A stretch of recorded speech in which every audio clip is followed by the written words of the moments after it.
Bago ang lahat, tinalo ng G-League Warriors ang number 3 team na Houston Rockets 115-113 sa overtime. Proud daddy na naman si Steve Kerr. Bumalik di umano ang vintage na Draymond Green. Talagang bumalik dahil namamatid na biktima pa itong si Jabari Smith.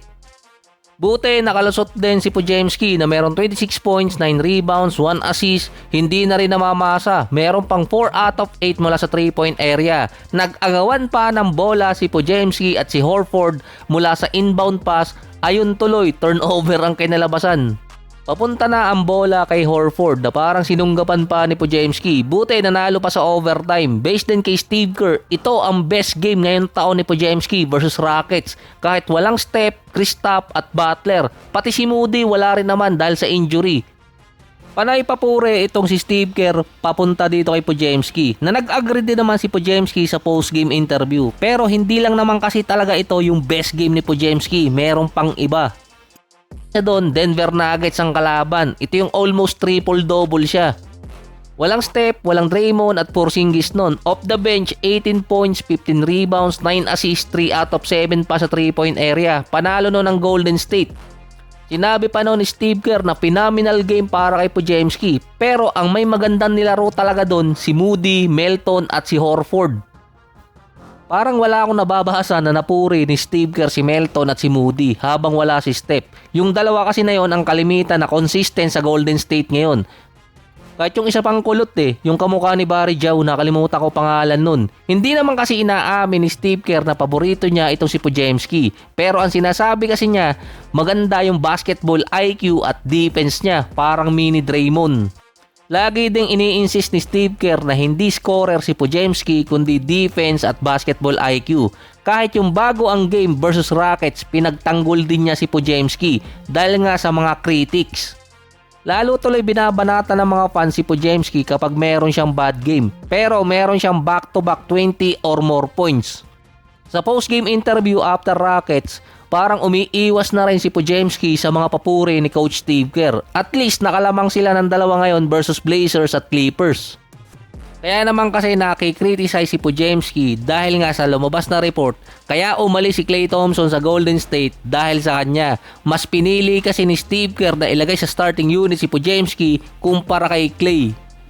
Matapos naman durugin ng San Antonio ang Philadelphia, dinurog naman nila ngayon ang Detroit na contender ng East.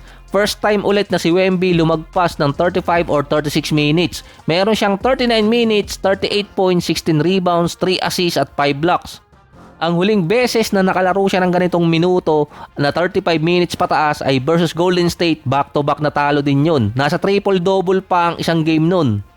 Wala ding maisagot ang Detroit kay Wembanyama. Yung mga block pa ni Wemby halos goaltending na Kahit mataas pa yung bola, naaabot pa rin niya kaso kalimitan pababa na yung tira ng bola na yun. Kaya kapag playoffs, puwera usog, kung maglalaro si Wemby ng fair 36 minutes, based sa stats, aabot siya ng 29 points, 13 rebounds, 3 assists at 3 blocks per game.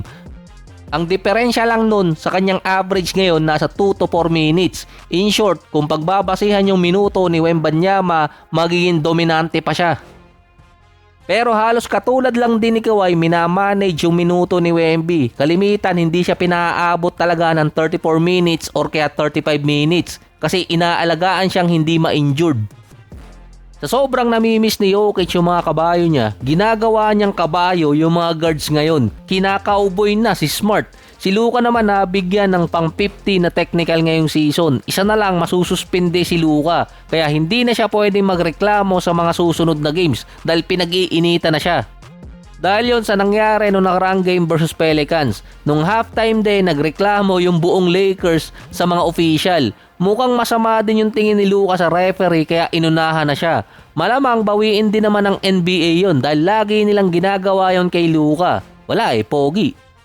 Kaso nga lang dahil sa antics ni Luka na nagrereklamo, malamang mabawasan yun sa mga susunod na game. Nakabawi din si Jamal Murray sa Lakers, nag-super saiyan 120-113, 28 points, 4 rebounds at 7 assists. Si Jokic naman triple-double, may bago pa ba? 28 points, 12 rebounds, 13 assists. Muntikan pa nga mag-quadruple-double dahil meron siyang 9 turnover.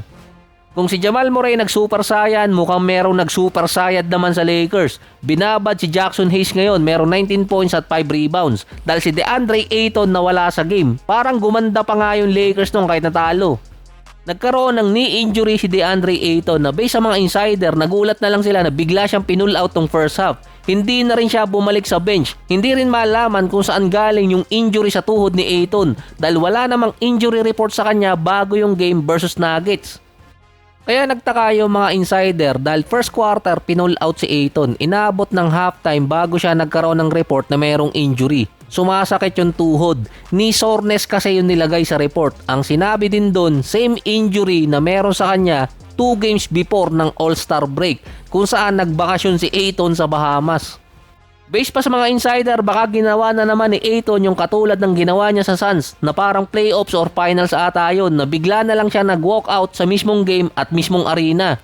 Habang nasa halftime din, binabanatan si Ayton ng ibang mga former NBA player na nasa media ngayon. Parang finish na si DeAndre Ayton sa Lakers.